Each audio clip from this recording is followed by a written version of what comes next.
Welcome to SolFul Connections. I'm Amanda Solar, host of the SolFul Connections podcast, founder of SolFul Living.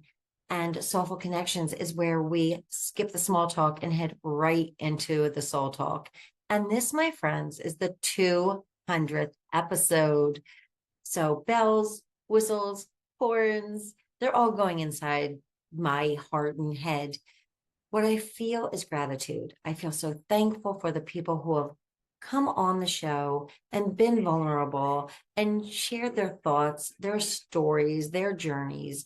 I feel so super thankful for you who listen, who are part of the soulful community. We are all in this together, and it's just an absolute joy to shine the spotlight on people who are willing to be vulnerable and share our real selves. Guess what? There is no one more perfect for the 200th episode than award-winning journalist Tracy Davidson. She's been lighting up the television screen for decades, and now she's turning her attention to an exciting new career. No surprise, it still contains significant elements of service because that is her calling card. In this episode, Tracy, who has such a beautiful sunlit demeanor, shares some of the darker parts of her story that she's had to navigate and how she's done that. I'm so grateful for her story, for her presence on the show, and for you for listening, not only today, but for so many episodes. As always, please follow and be part of our soulful community. Now, let's connect with Tracy Davidson. Connection. I get to be here today with Tracy Davidson, lucky me, who has had a really high-profile career as an NBC 10 reporter and anchor, and is now shifting gears in an exciting way. So I happen to know a little bit about leaving a 3-decade career and shifting. So my first question, Tracy, is to say, well, first of all, welcome. Welcome. Thank you. And thank you for saying that you get to be here. I always talk to people about shifting the language that they say even to themselves. And I say, do you have to do something, or do you get to do it? And we forget to be grateful for even the simplest things. So I'm grateful that I get to be with you too. Well, I really am grateful. And I do feel like I get to be here. Yeah. 100%. So how's it been? I know it hasn't been that long, but how are you feeling? How are your days, different than they were? Well, I loved my job as a journalist for 40 years, as you loved your job. And I'm so excited right now. My days are packed with meetings and podcasts and appearances and speeches and fireside chats and emceeing and just talking to really, really nice people. And in fact, I had a coffee this morning, and this is the most special thing, is when I meet another person whose brain and life is aligned with the idea of servant leadership. And, that's what I'm all about. And if I can spend time with people who believe in that, that's why we're here, which, as you know, that's why I believe I'm here, to serve others, then I'm great. And so I've been great. Actually, I want to leap off and ask you a question, because as I was researching you, I was sitting down, like looking at all things Tracy Davidson. Gosh.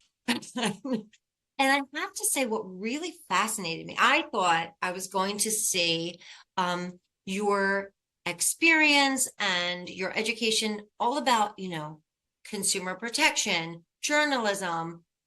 And what I found that is so interesting, and I really would love to know more, is religious studies, spirituality. Can you kind of tell me more and tell me why? Yes. So thanks for asking. So midway through my career, I just sort of felt this pull, like I wanted to get a degree in, I thought, the language I was using was theology.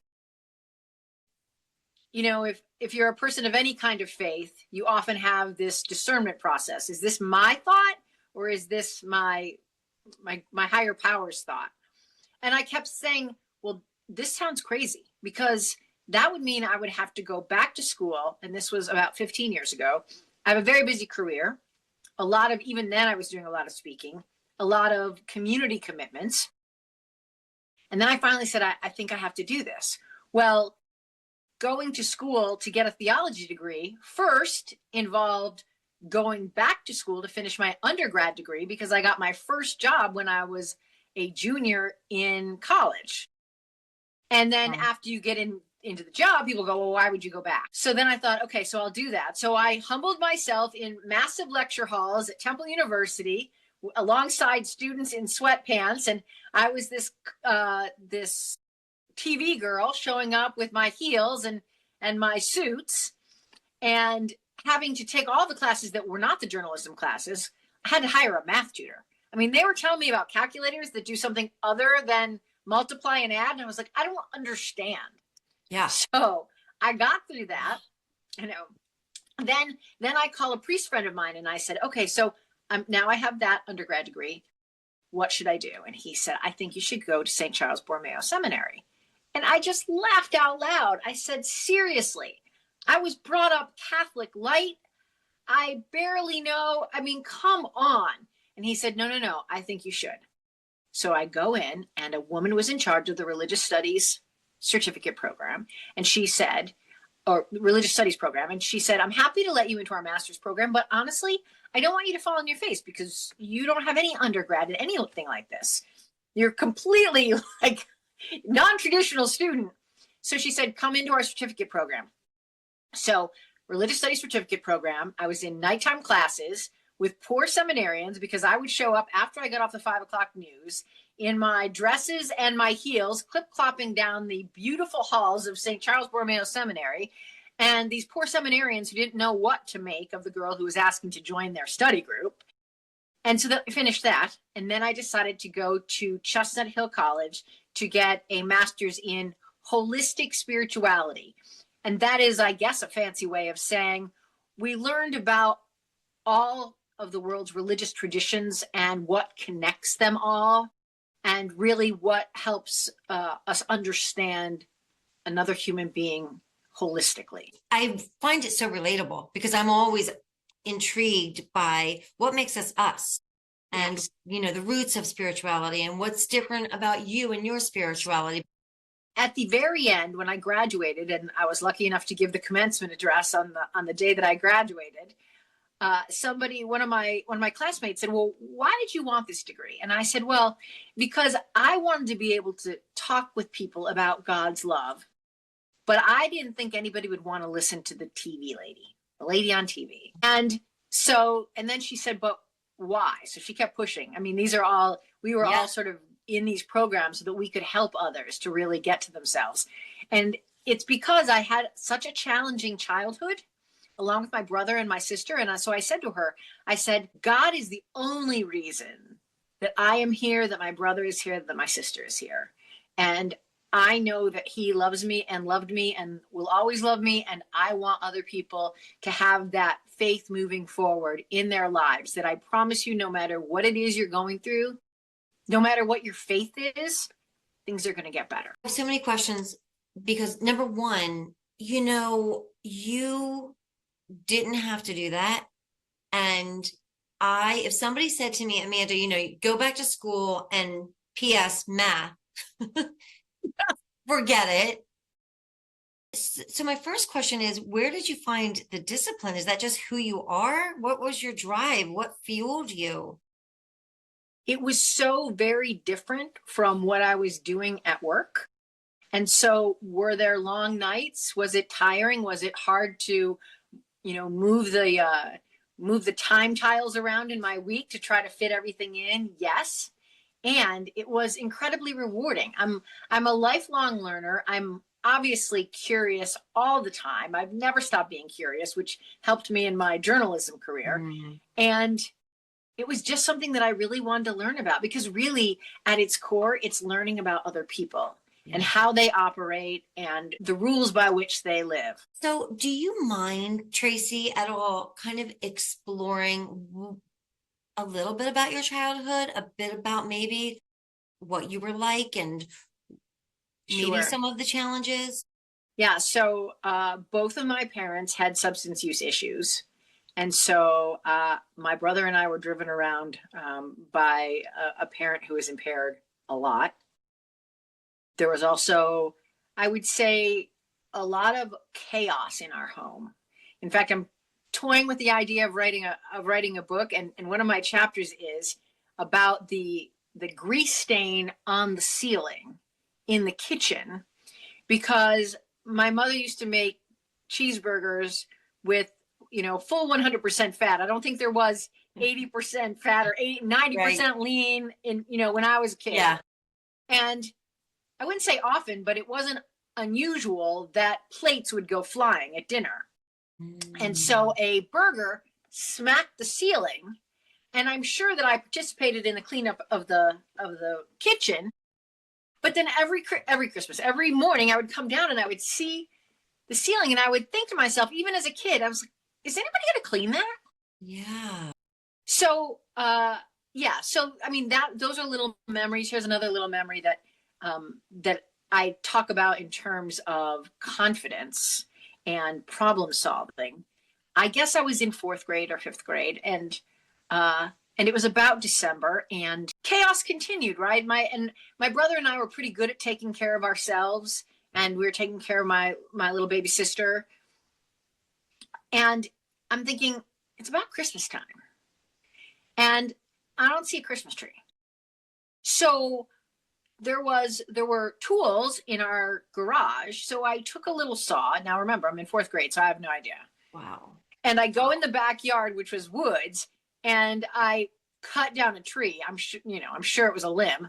And I leaned it up against the corner in the eat-in kitchen, and I decorated it with, I think I decorated it with popcorn strings and maybe colored paper. I don't remember. But I tell that story, and I don't want people to be sad about it, because here's what it taught me. It taught me that I can make things happen. Too often we hear now that young girls get their confidence reduced because they're worried about failing or what other people are going to think. Well, nobody was around to tell me I was doing it wrong. So I had great confidence that tree, which probably looked like a limb and had really bad popcorn on it, was fantastic.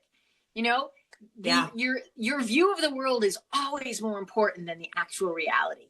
And I accomplished something. Where did that light come from, do you think? That kind of ability to seek out joy? Because to make a Christmas where none is somebody who's like, I will create some joy. Yeah. Where is that? Do you know? I do have to believe that it's my faith. And one other image that comes to me was that I would walk across this very busy bridge. There was a sidewalk to my after school job. And I used to sing at the top of my lungs, which I thought was fantastic because it was so loud that nobody could hear me. And while I, again, was brought up Catholic light, so I don't think I had any words or I could even identify it at that time, but I really felt like I wasn't alone. Wow. And that things were going to get better, that this wasn't how life was going to be. Wow. And so that's the only thing I can tell you in terms of where does that light come from? Yeah. Do you remember what you wanted to be when you grew up? Did you have dreams of something?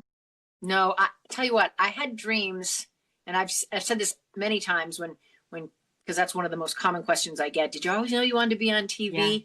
No, my dream was to have a quiet, secure, loving home that was just very comfortable and comforting. And when you walk through the door, and even though I didn't have kids, I feel that sense of family and calm and hospitality when I walk into my home. Wonderful. That is wonderful. So from this, upbringing, which I'm sure I would have to imagine that there wasn't a lot of guidance as you found your way, um, you know, into your adult life, your young adult life. What was that journey? What was your journey to becoming a reporter and a journalist? So my brother and I would escape the chaos when we were in, I don't know, middle school, high school, by listening to the radio, the stereo in his bedroom.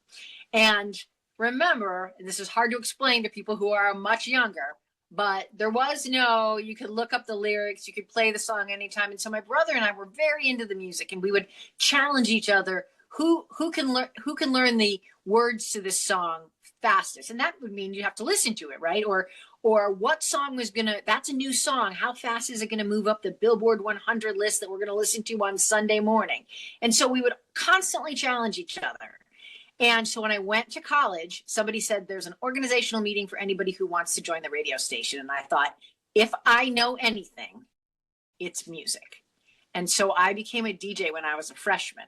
And I got my first job at a local radio station in the summer between my freshman and my sophomore year. And so then somebody said on the FM station, they do news. And I walked in and there was one of these massive machines, a teletype machine that was actually spitting out news from around the world. Oh. And I was completely hooked. And then I started covering local news for the local radio station there. First of all, I have to say that I think it's really special that you and your brother had each other.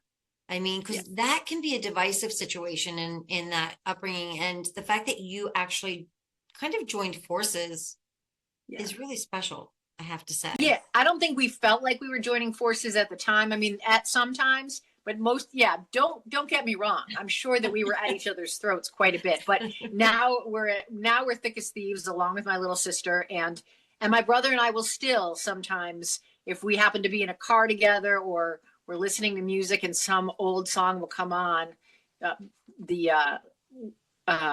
Scenes from the Italian Restaurant by Billy Joel. Yeah. Lots of words. And he'll sometimes say, oh, you still remember these words? And we'll have to sort of go at it. So, yeah. Love that. Yeah. So here you are, journalist, reporter. What did you love about it? What kept you in the job for so many years? What was it that connected you to it? Serving the viewers all day long, serving the viewers on air by giving them information, and serving the viewers off air when I would go to do people's stories. When people would call, because what we would do is we would, in the most recent years on doing consumer news, people would call with an issue, or they would email with an issue and that they were having with a company or a municipality. And so often, this is what touched me, is I would call back to get information. What happened, what kind of documentation do you have? And there would be times that people would start crying and they would say, thank you so much. And I would say, don't thank me yet. I don't know if I can solve this. I haven't done anything yet. And they would say, thank you so much for listening to me. Thank you for hearing me. Thank you for caring enough to even call me back. And I mean, that's what drove me. I want to serve people, and which is what I want to continue to do with my resilience speaking. I want to help people live less stressed out, less burned out lives. What is resilience speaking? What does that look like? So whether it's within a company, within an organization, I've done a lot of speaking at chambers, even at schools. Here's what it is. And here's the problem that I want to help people with. People are stressed out. People are on the edge of burnout. People get out of bed kind of tight. The rubber band is sort of tight, and then it gets even tighter because something happens with a child or something happens at work, and then a car, and then a bill. And people are walking around so tightly wound, they're almost in a mini fight or flight state, which is not optimal for a career, not optimal for making progress on anything, not an optimal life, and certainly not an optimal way to have relationships. And so I want to help people say, okay, here's the stress. How can we reduce that stress? How can we get out of bed in the morning without the rubber band so tight? And when something happens, how can we view it so that it doesn't pull us tighter? So that we can take a breath and say, all right, let me get big view on this so that it doesn't take me out of being fully present and active in whatever it is that I'm doing. So Tracy, do you have regular practices that keep you centered or grounded? I spend a lot of time with gratitude, and it doesn't matter how you do it. Some people say, I don't want to hear about journaling. Okay, well, maybe journaling is not your thing. Maybe scribbling down a list isn't your thing. For me, when I got the diagnosis of breast cancer 10 years ago, all I had was my gratitude list that I would go over and over in my brain as I fell asleep at night. Or you can just set the intention when you start your day. I'm going to look for things to be grateful for. Sometimes it's easy to find them, sometimes not, but they're always there. There are always things to be grateful for. So gratitude is definitely one thing. Mindfulness is one thing. Finding quiet in the chaos. Yeah. And when you find quiet, when you practice enough quiet, then you're able to, when something hits you, I always say it's like, a baseball hitting you in the face when somebody says something or you see this bill and you're like, okay, if you practice quiet, can you just come back to quiet for a second and see it with the clearest eyes possible? And then you can react. Yeah. Can you talk a little bit about that experience with breast cancer? So you are a joyful person. You're somebody who has strong faith. You're somebody who does seek light, but that's a big thing to hold and to experience. How did you navigate that? And can you just share a little bit about what that journey was like for you? Yeah. And let me be really clear. When I'm talking about being grateful, and you're so lovely to say, I'm joyful, which is a choice. You and I both know, right? Yeah. Being joyful is a choice. There's also an and. I can be grateful. And when I got that diagnosis, I could have moments of meltdown. It's an and. It doesn't mean that I'm just going to see the world with Pollyanna eyes. So I got the diagnosis and I said to my friends, please help me walk through this with grace and gratitude. That doesn't mean that I didn't fall apart, but I constantly reminded myself how many things I had to be grateful for, how many resources I had. I mean, look, I'm not in the middle of Africa with a breast cancer diagnosis. I'm in the United States of America. I am in a city with world-class healthcare. I caught it early, right? I caught it early because I have information. We always talk about people, access and information. I know how to do self-exams. I know what to look for. So all of those things, then great doctors, then great faith, then great friends who, when I was going through radiation, said, let us drive you. I don't need you to drive me. I'm fine. They'd say, you know what? Let's keep you fine. Let us drive you. Even if you want to do work in the car and you're on your laptop, so I had so many things to be grateful for.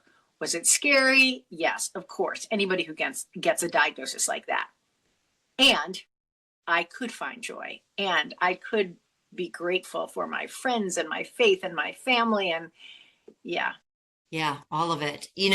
I think that's the crazy thing about life. We're always holding a lot at the same time. We're holding the joy and we're holding the grief, and we just kind of have to accept that this is all happening at the same time. It's a both. It's an and both, right? And I think that sometimes we get stuck into thinking we can only have one of the emotions, but it's an and both. Yeah. Or that we'll just wait and be happy when it's all over.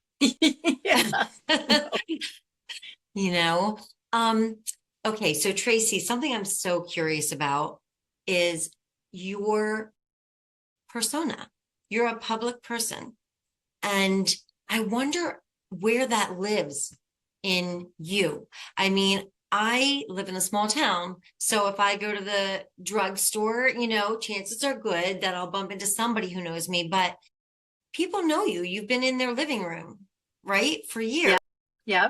How does that feel? Do you have a relationship with that? Again, I go back to gratitude. If somebody says, "Oh my gosh, hi," of course. And like you, I'm known in my neighborhood at the farmer's market or wherever. But honestly, it's because I've lived here for 30 years. Yeah. And they really know Tracy. They Yeah. don't know. I mean, of course, it's reinforced. Or when I go to church, they know me. Yeah. Right? They don't. I would guess that not everyone thinks of me as Tracy on TV. Right. Right. Right. And really, I don't know how else to be. I mean, this is who I am. Yeah. Yeah. Do you think about it? No, Yeah. I don't really think about it. Yeah. I think in the beginning, I had to get used to people staring at me. Yeah. Not really being rude and staring, but yeah, just noticing. It was like, huh?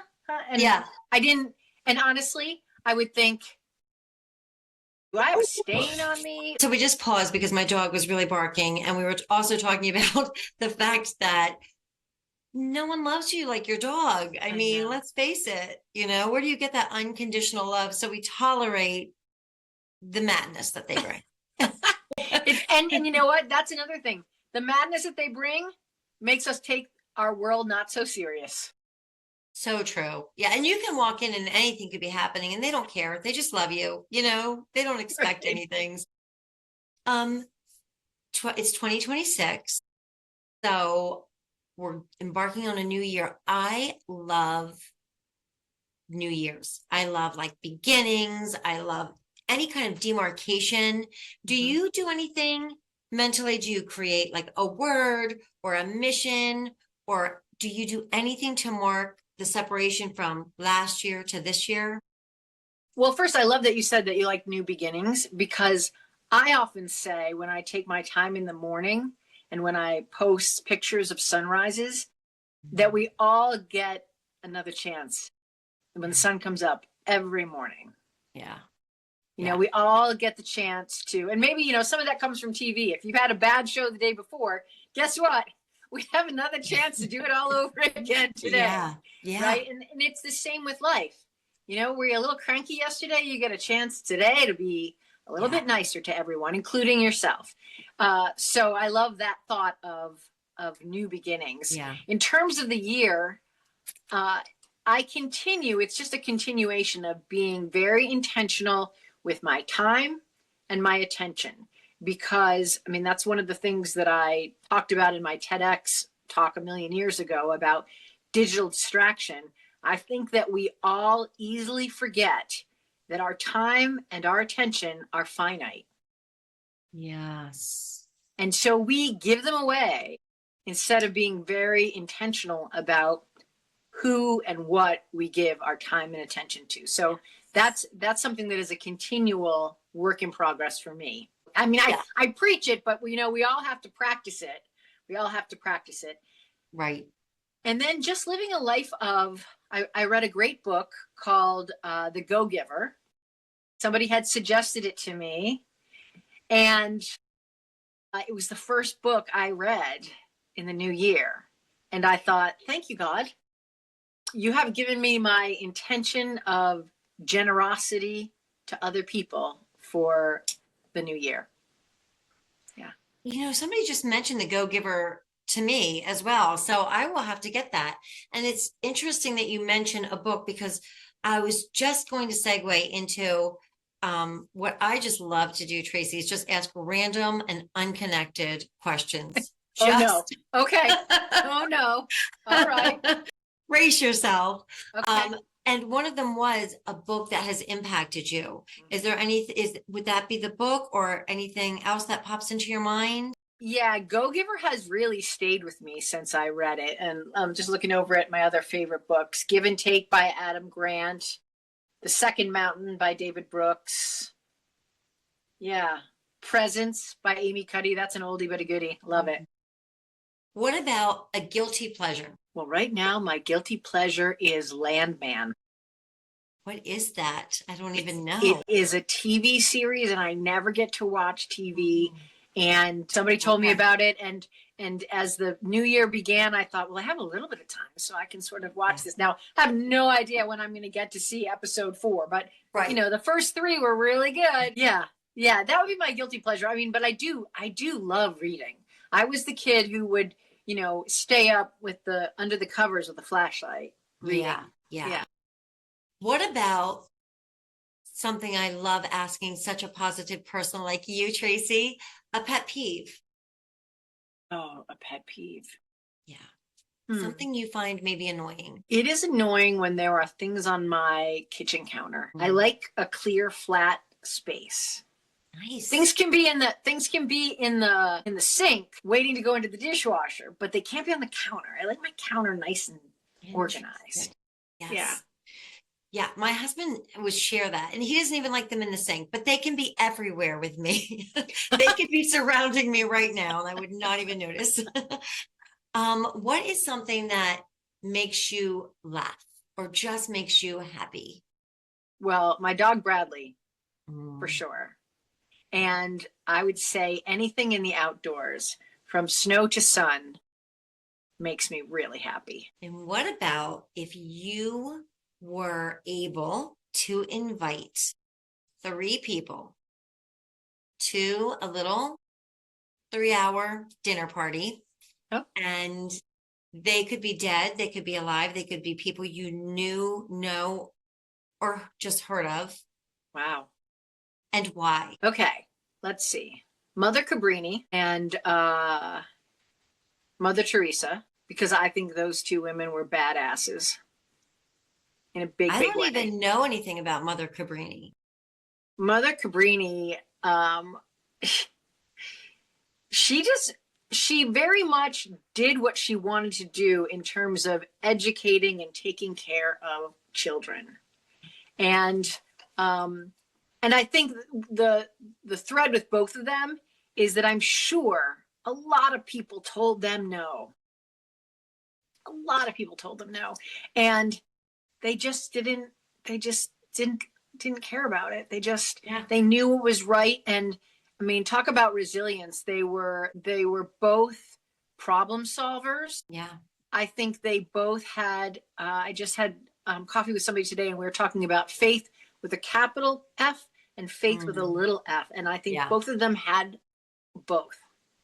So, and let's see, a third person. I don't know who my third person would be. I don't know, maybe Walt Disney. There are a lot of people I'm fascinated by. I would just listen. I would just ask a question at the dinner table and I would just listen. Get back. It'd be interesting to see Mother Cabrini, Mother Teresa, and Walt Disney. What a little trio to have in your house, leaning against your clean counter, just kind of chatting away. And then finally, Tracy, what does the phrase that I use, what does soulful living mean to you? When you hear that phrase, what do you think? For me, soulful living is being connected to your God, your higher power, being intimately connected to yourself, and being connected to other people. Well, let me tell you, I could keep you here for hours. I really could. I think I need a little dose of Tracy every morning. Okay, we'll do it. It's like a vitamin shot. But thank you so much. Thanks for carving out the time.